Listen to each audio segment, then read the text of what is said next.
Hello and welcome to our second edition of Threadheads. I'm Brad England here with my co-host Jason Spangler, and we're going to have some interesting topics to talk about today. Kind of a continuation from our last show where we talked about how to store your patches, how to trade on Facebook, as well as a few eBay ninja tricks. So just to remind you guys, a few of the ideas we have for the show in the future is to have some mobile shows as well as have guests. So if you guys have any guest topics, if you're interested in hearing about, hit us up on Facebook, either Jason or myself, or you can shoot me an email at bgengland@gmail.com with those ideas, and we'll try to get those on. Yeah, Brad, thanks a lot for getting us started today. We were trying to share this co-hosting duties here, so put you on the spot there. We want to take just a minute and kind of show people again where this website is kind of hosted at.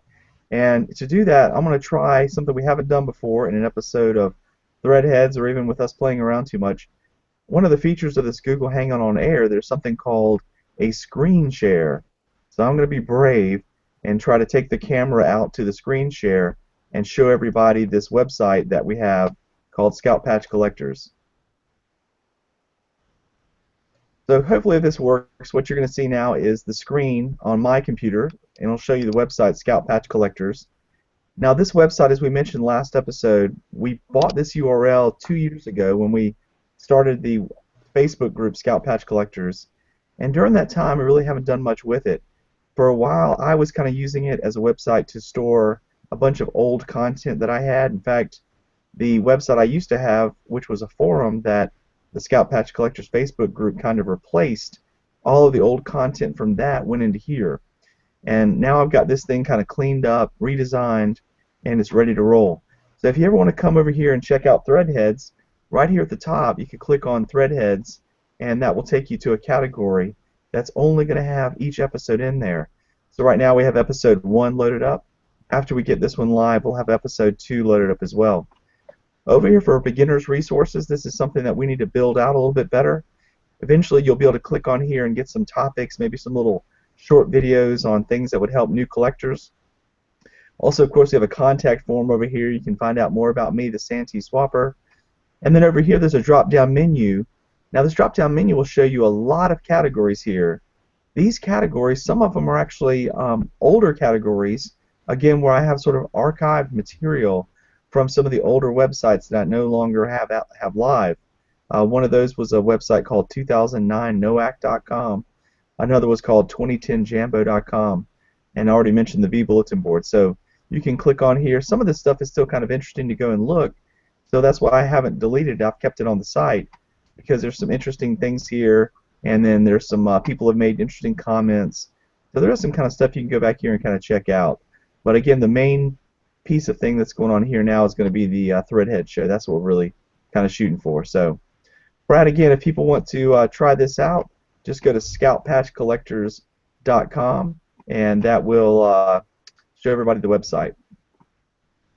Brad, let me throw it over to you. We're going to talk about this thing now, packaging. Can you kind of start us off with this topic of how to ship your package and some tips about packaging? Yeah, thanks, Jason. Going back to what we talked about a little bit in episode 1 last week, we talked about how to store your patches and how that could work out with shipping. So I'm going to kind of continue off of what I had going on last week. We're just going to kind of dive into this. We're not going to try to spend too much time on this, but just a few tips to help people.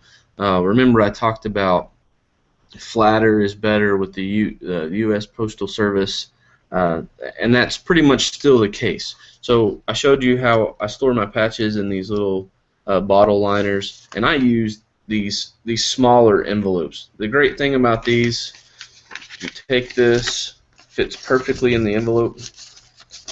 You got about a quarter to a half inch on the other side, and I mail it like that. I always try to put the card on the outside where I'm writing stuff, and I do write the information on the envelope first. But that way when I put a stamp on this and put it through, the less likelihood that the patch gets caught on that. So that's one of the ways. Of course, you can go to the bigger envelopes and stuff to store patches, but I mean to ship patches. But one trick I wanted to really show you today is, and we've all seen these little pre-made boxes. You seen these, Jason? Yeah, those are the little priority mail small size boxes. Right. You ship stuff in these. I don't too often because I use a lot of padded envelopes and stuff, but I have a lot of those sitting in my office, yeah. Right. Well, and I do the same. I use a lot of padded envelopes, but also right next to them, when you're at the post office, you have these. Now I know you're thinking, Brad, that's pretty thin. But the secret to this guy is it costs the very same amount as this guy once you fold it up. It's about $5 to ship. It comes with $50 shipping insurance. But the thing that's kind of misleading about this, and the thing that they don't tell you unless you have a really good person at the post office, because they let me in on this, you can stick as much stuff in this as you can humanly fit, up to 70 pounds, just like any other flat rate. So when you take a bag of patches like this, you just simply shove it in the box or in the envelope, even though it's fat, and you just make sure you get it closed. If you can get it closed, and a lot of times I have to ship mine or tape mine closed, but you can get it closed like that. It goes for the same amount as flat stuff.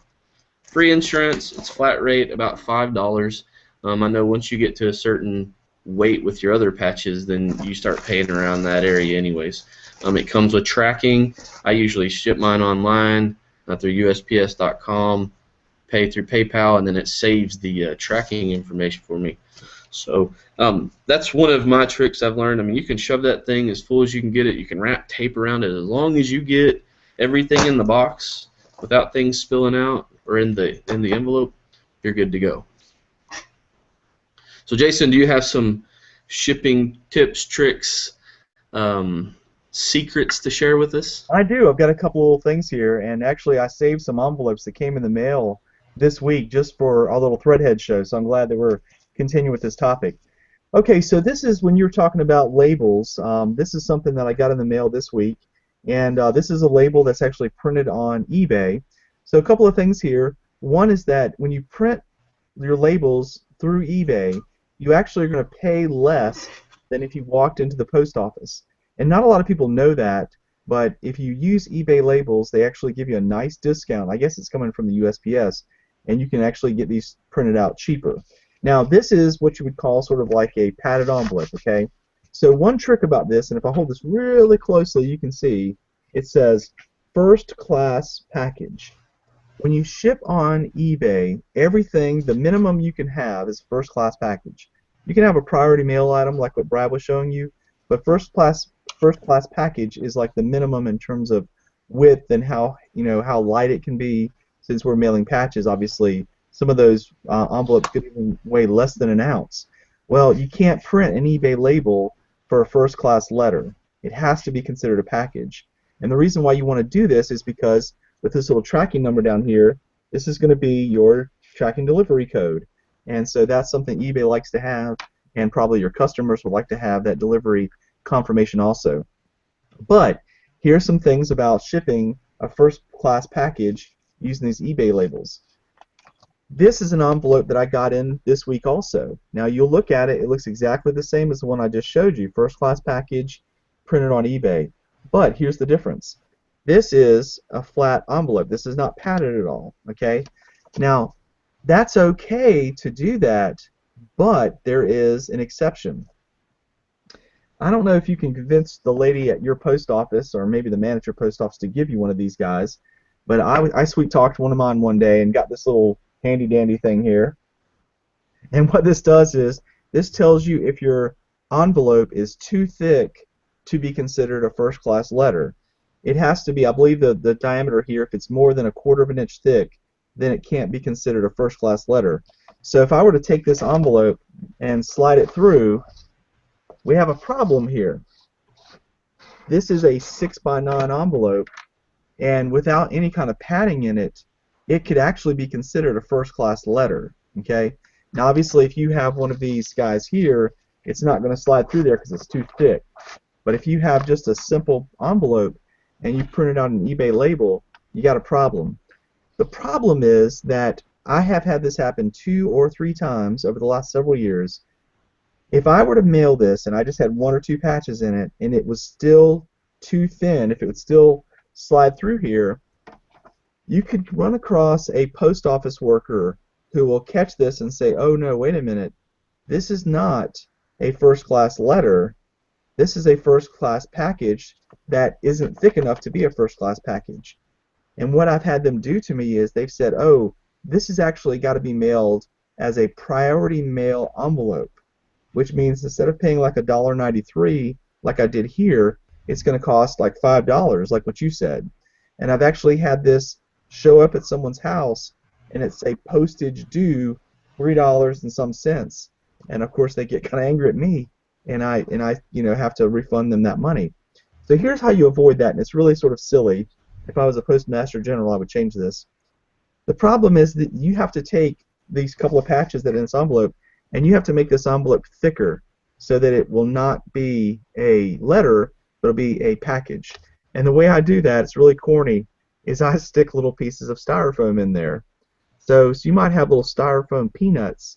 If you get a package from me sometime, you might find a little styrofoam peanut inside the package, and you might wonder, what in the heck is he doing mailing a single little peanut in a package? Well, the reason I do that is because this peanut has no weight practically, but it's chubby, and so if I stick it in the envelope, it makes the envelope chunky, and therefore it's a package and not a letter.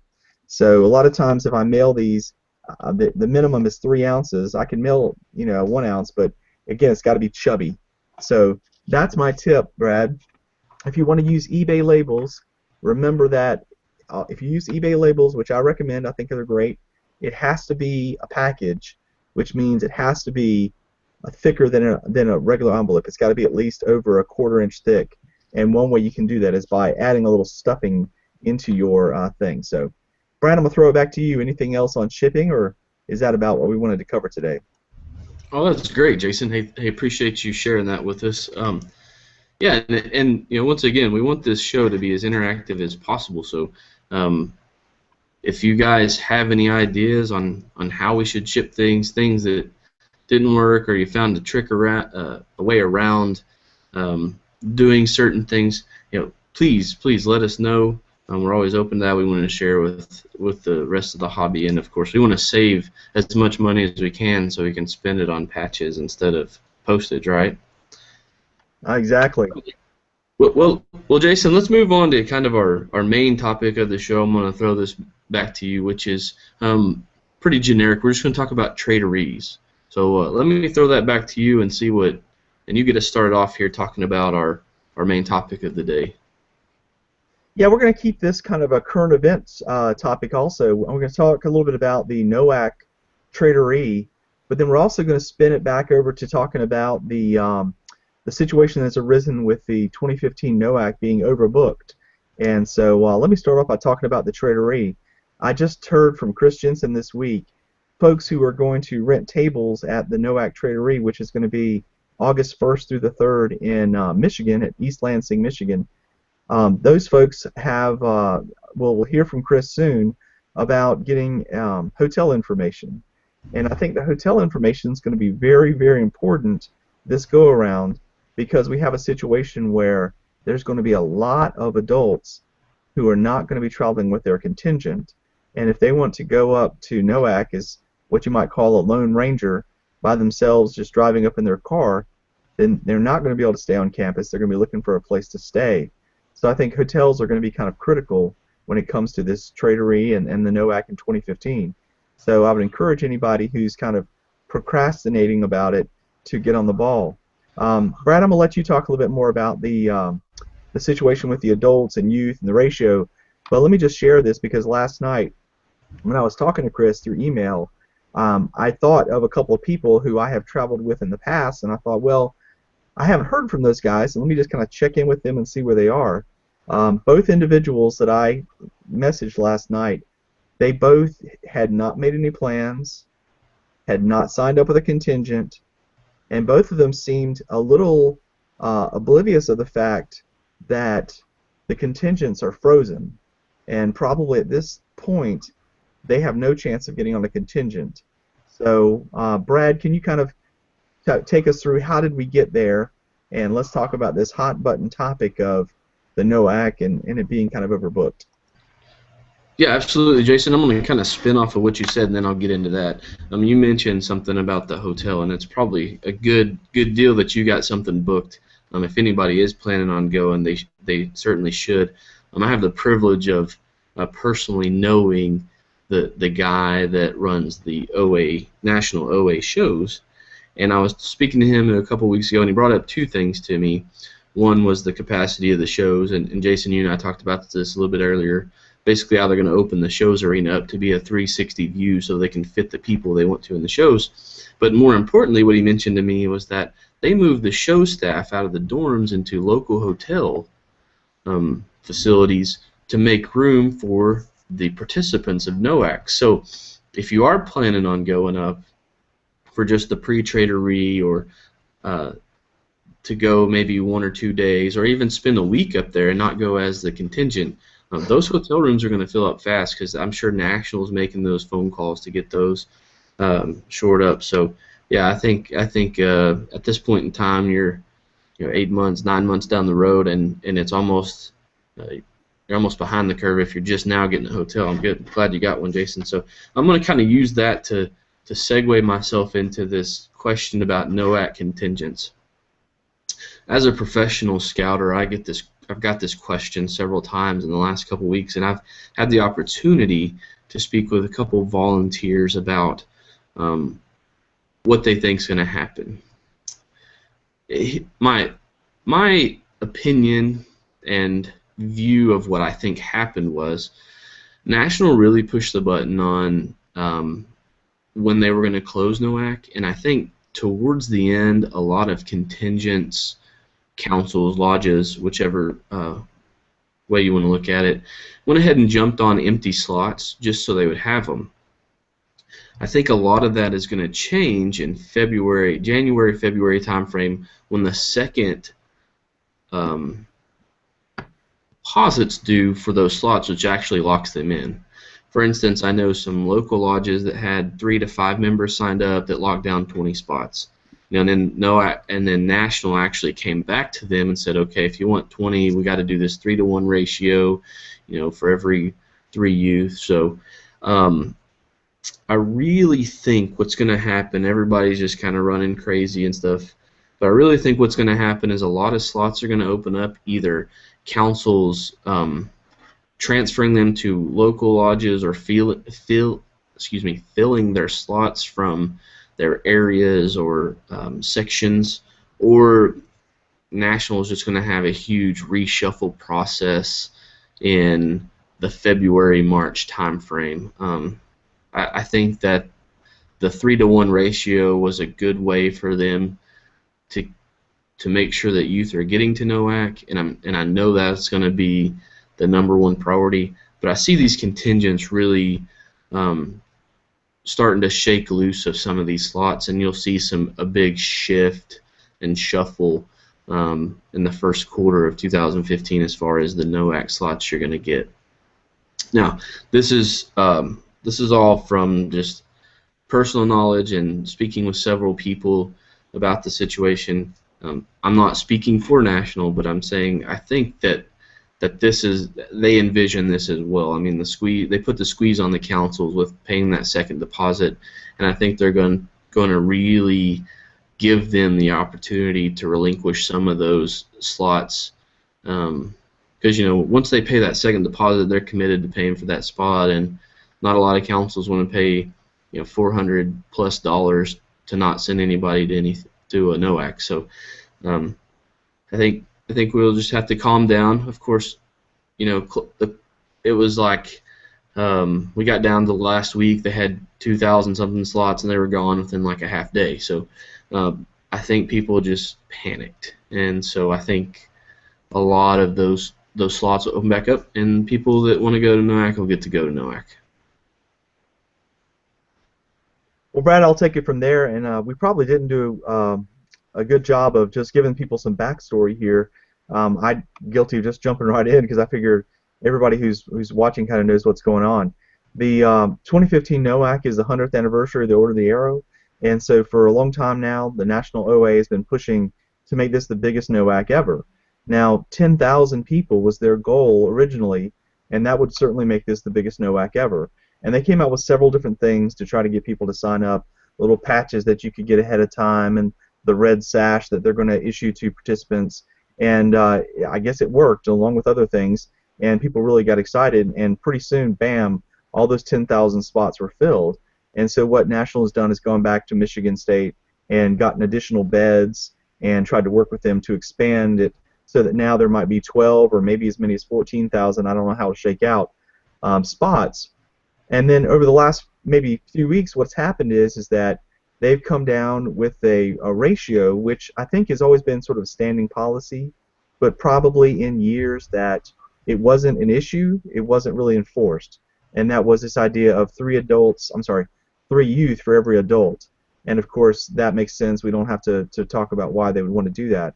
But what happened in the meantime was you had a lot of lodges like mine who were taking deposits from people, and when this news came down, my lodge, as an example, had 2 adults registered for every 1 youth.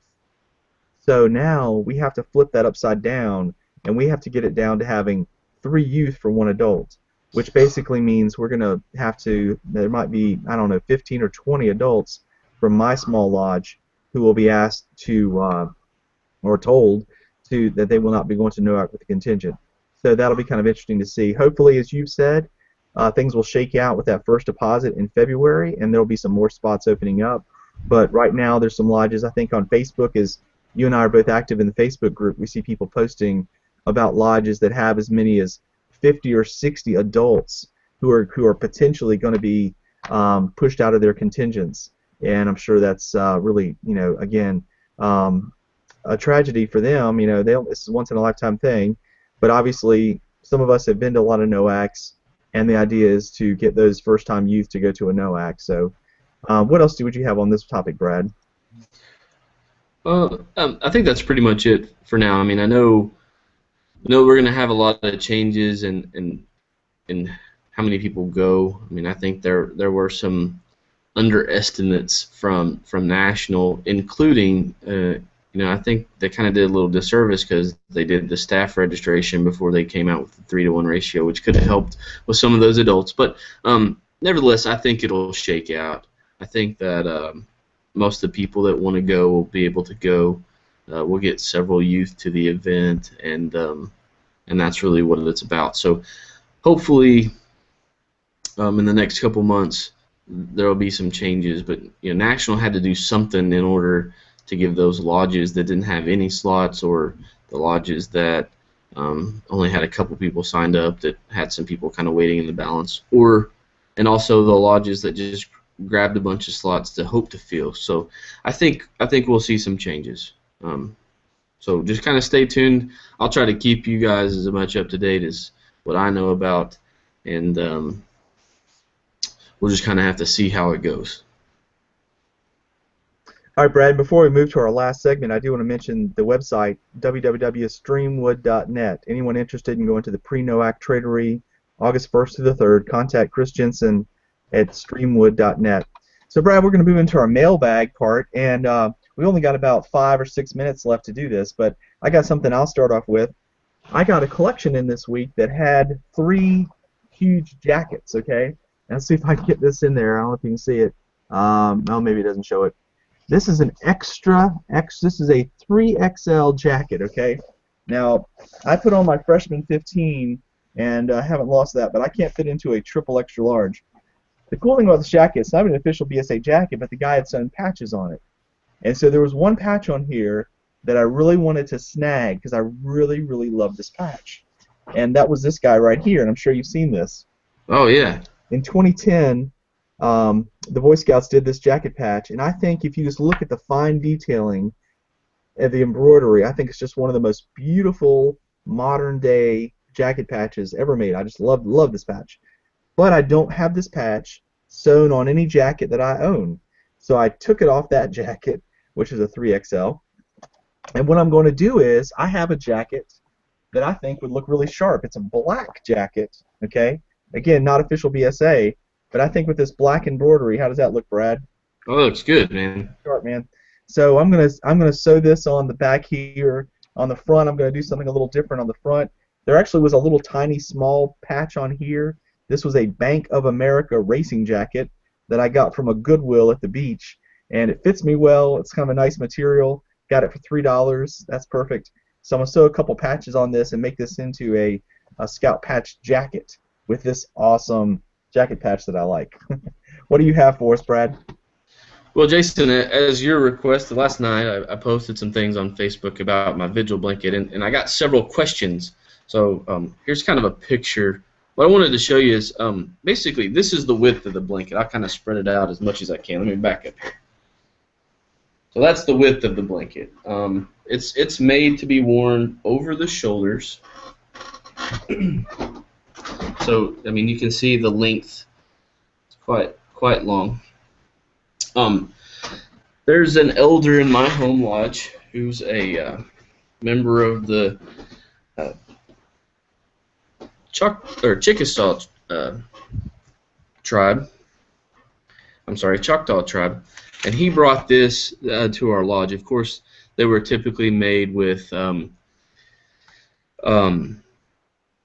trader wool. This one's actually made out of felt, but the idea behind the red and the blue was that you had your veteran decorations, and someone brought this to my attention last night. I'd called it a war blanket, but I think the actual term is a gourd blanket, and you'll see a lot of Native Americans that will have these blankets, and on one side it will have their military ranks or medals they earned, and then in the scouting world what we would do is the same thing, the military on one side and like your personal scouting stuff on the other. I haven't added a lot to this actually up until about maybe a week ago. The only thing that was on it was the center patch, which actually sets in the center of your back. So I would use this when I was a kid. When I was doing vigil ceremonies, I would use this as when I was performing those ceremonies, and then also we have some traditions that at the morning of the vigil ceremony you wear this. So but not too long ago I added these two patches. These mean a lot to me actually. This is my home lodge, Wissawanek Lodge 190. Several of the Oklahoma lodges have these what we call vigil totems. So when you attend an event, a vigil event, you get one of these and you can put it on your shirt, your jacket. In this case I put it on my vigil blanket. But later on I found myself after I joined the profession, I found myself a member of Manu Lodge 133, which is just an adjoining lodge and council. And so I went to my first vigil event in Manu, and I got one of their totems. So it's kind of interesting. There are about a handful of us, about 6 of us, that have participated in both Wissawanek 190 and Manu 133 vigil events that have these on their blanket. Now I will tell you, there's only probably 2 or 3 of us from Wissawanek that have the buffalo on our Wissawanek blanket, but there's several buffalo blankets running around with 190 on it because it's obviously a smaller lodge and they would come help us out. So I had several questions about this. Anybody can hit me up. We'll talk about it. I don't know how many lodges actually do vigil blankets, and a lot of them that I've seen have been different colors, different shapes, different sizes. This one is probably the most original I've seen as far as a lot of other lodges will do kind of like a square blanket and then they take it and kind of fold it over the shoulders, and that's the way Manu does. It's a white blanket with a red vigil triangle on the back. So each their own. I think it's a southern thing. I don't know, Jason, do they do anything like this up there where you're at? No, actually we don't. I think that I love the idea of a vigil blanket. I think it's just great, and I one day we'll do a show about patch blankets, and I'll bring all these campfire blankets out that I have in my collection. But no, vigil blankets is not a tradition I really know of in the Carolinas anyways. There could be a lodge, but I'm not very familiar with it. But I know some lodges do have long-standing examples of this, and I think maybe there's a lodge in Alabama or somewhere like that, Mississippi, that I know has a big tradition of those. Yeah, and Manu actually does a white blanket, and they embroider on one side, on the inside of the blanket, kind of. When you're wearing it, it's on the inside of one side they'll say their name, and then on the other side it has their Vigil name, um, and then they embroider on the back the year they got the Vigil. So I've seen them a ton of different ways. Mine's pretty plain as far as that stuff goes, but um, it's kind of a ceremonial gift from the lodge is basically the way that Manu does it. Is they give them to the vigils for the year at our annual banquet. So a long tradition. I think it's most of the lodges in Oklahoma have one. So that's kind of a big deal here. That's great. Well, Brad, we are out of time for today's show, so I just want to remind everybody, if you want to catch episodes of Threadheads, we try to do this once a week, and we post the videos at scoutpatchcollectors.com. So, Brad, rather than sending it back to you, I'm just going to tell everybody goodbye and come check us out on Threadheads. Remember to send us an email if you have ideas for shows or if you'd like to be a guest, because using this format, we can have multiple people on the show at the same time. Thanks very much.